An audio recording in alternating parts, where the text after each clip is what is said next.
అమ్మాయిలు హీరోయిన్లు ఈ బట్టలు పెడితే వేసుకొని పోతే మనమే దరిద్రం అనుభవించాల్సి వస్తమ్మా. ఏమనుకోవద్దు, హీరోయిన్లు అందరూ మీరు అనుకున్నా నాకు పోయేది లేదు, లాగి పీకుతాం మనం, అది వేరే విషయం. కానీ మీ అందం చీరలోనో మీ అందం నిండుగా కప్పుకునే బట్టల్లోనే ఉంటుంది తప్పితే సామాను కనపడే దాంట్లో ఏముండదమ్మా.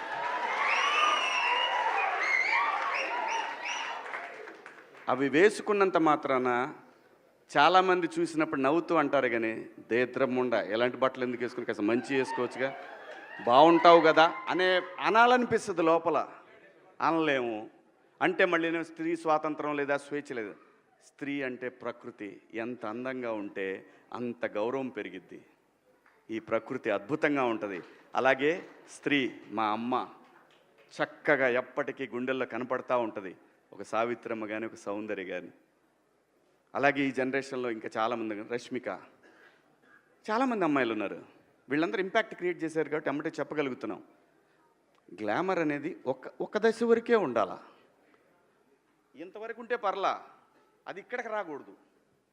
నేనేవాళ్ళే కానీ చెప్పడానికి మళ్ళీ అందరు రేపు పొద్దున పెద్ద పెద్ద వాళ్ళంతా బయలుదేరతారు, మాకు స్త్రీ స్వేచ్ఛ లేదు. స్వేచ్ఛ అనేది అదృష్టం. ఆ స్వేచ్ఛని కోల్పోవద్దు. మన గౌరవం ఎప్పుడు పెరుగుద్దంటే మన వేష భాషల నుంచే మన గౌరవం పెరిగిద్ది. అందులో ప్రపంచ వేదికల మీదైనా సరే చీరగట్టుకున్న వాళ్ళకే విశ్వసుందర కిరీటాలు వచ్చినాయి. Thank you so much.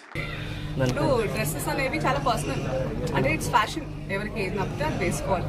ఆయన దృష్టిలో ఆయనకి ఇన్సెక్యూరిటీ ఉన్నట్టుంది, ఆయన ఎలా కనిపిస్తారు, అందుకే అలాంటి రెస్ట్రిక్షన్స్ అంతా ఉన్నట్టున్నాయి. ఎవరి ఇష్టం వాళ్ళది. ఇప్పుడు ఆయన చెప్పినంత మాత్రాన మనందరం వింటామా ఏంటి? ఎవరిది వాళ్ళకే ఉంటుంది. But I personal feel dressing అనేది ఇట్స్ సమ్వన్స్ పర్సనల్. తిండి, బట్ట ఇవన్నీ మనకు నచ్చినట్టే ఉండాలి, అంతే కదా.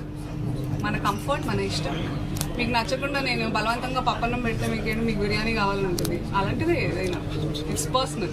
సో ఇట్స్ అన్ఫార్చునేట్ దట్ ఆయన ఐ ఫీల్స్, అంటే నేను సింపథైజ్ చేస్తున్నాను ఆయన మీద, దట్ ఆ మైండ్ సెట్ పాపం.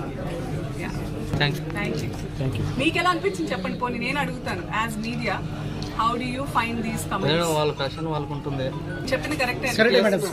మీరు కూడా మాట్లాడాలి మధ్యలో. అంటే ఓన్లీ హీరోయిన్స్ మాత్రమే ధోతి, బొట్టు మరి పెట్టుకొని పెళ్ళైనట్టు ఉంగరాలు, మట్టలు కూడా కట్టుకునేవాళ్ళు. మన ఆడవాళ్ళు మగ వాళ్ళు ఇద్దరు మట్టలు పెట్టుకునేవాళ్ళు పెళ్ళైతే, తెలుసుగా మన పూర్వ. అవన్నీ మనం ఫాలో చేయాలి. అలాంటప్పుడు మనం కాలానికి అనుగుణంగా జనరేషన్ చేంజెస్ అవుతున్నప్పుడు అలాగే ఉంటే తప్ప మనం బతకలేము. ఇప్పుడు ఒకప్పుడు చాలా చెట్లుండి చాలా చలిగా ఉండేది, ఇప్పుడు అలా లేదు. కాబట్టి మనం ఇంకా ఏం లేదు, మాట్లాడుకుంటూ పోతే వితండవాదాలు బోల్డ్ అంతుంటాయి. కాకపోతే